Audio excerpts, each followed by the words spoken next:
On va s'intéresser aujourd'hui à un livre qui a jeté les bases de la pensée monétaire moderne. On est en 1912 et Ludwig von Mises publie La théorie de la monnaie et du crédit. C'est une œuvre fondamentale qui nous aide à comprendre d'où vient la monnaie et ses principes, ils sont toujours aussi pertinents. Allez, on plonge dedans. Commençons avec une petite question toute simple. Imaginez un monde sans argent. Comment on ferait pour s'acheter un café le matin? On pourrait proposer de laver les tasses ou d'échanger quelques tomates de son jardin? On voit tout de suite que ça devient compliqué. Eh bien, cette question, elle nous met direct au cœur du problème que la monnaie est venue résoudre. Justement, avant la monnaie, il y avait quoi? Il y avait le troc, l'échange direct, un bien contre un autre. C'est notre point de départ.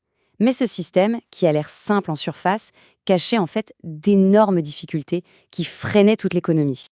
Et voilà le nœud du problème. On appelle ça la double coïncidence des désirs. Pour que le troc fonctionne, il faut non seulement trouver la personne qui a ce que l'on cherche, mais il faut aussi que cette personne veuille exactement ce que l'on a à offrir en échange. Pensez-y. Un boulanger qui veut des chaussures doit tomber sur un cordonnier qui a envie de pain, là, maintenant. Autant dire que c'est une sacrée loterie. Alors, pour Mises, qui appartient à ce qu'on appelle l'école autrichienne d'économie, la solution n'est pas venue d'une loi ou d'un décret, non. Elle a émergé naturellement, simplement en observant comment les gens agissent, comment des millions de personnes, en cherchant juste à se simplifier la vie, ont trouvé la solution. Comment est-ce qu'on est passé de ce bazar du troc à un système qui fonctionne?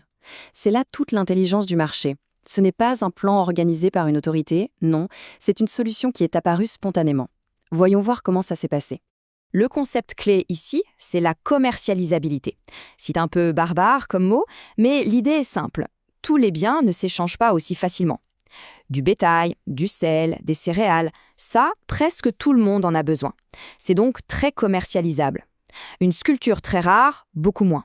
Elle est le plus difficile à échanger contre des biens de tous les jours. Et ce processus se déroule en 3 étapes, c'est fascinant.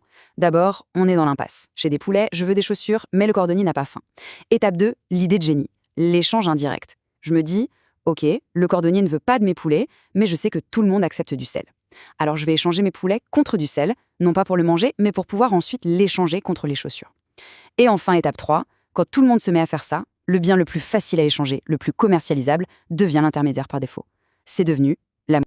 Bon, on a compris comment la monnaie est née. Mais pour bien analyser les choses, il faut être très précis sur ce qu'est la monnaie. Parce que tout ce qui y ressemble n'en est pas forcément. Et sur ce point, Mises apporte des clarifications qui sont vraiment essentielles. Mises nous présente 3 grandes catégories. D'abord, la monnaie marchandise. C'est un bien qui a une valeur en lui-même, comme l'or ou l'argent. Ensuite, il y a la monnaie de crédit. C'est une créance sur quelqu'un, une promesse de paiement. Et enfin, il y a la monnaie fiduciaire, celle qu'on connaît le mieux.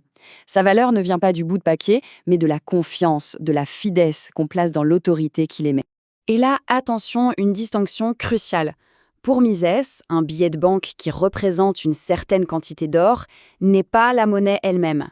C'est un substitut monétaire. C'est un reçu, une promesse de vous donner la vraie monnaie, l'or, si vous la demandez.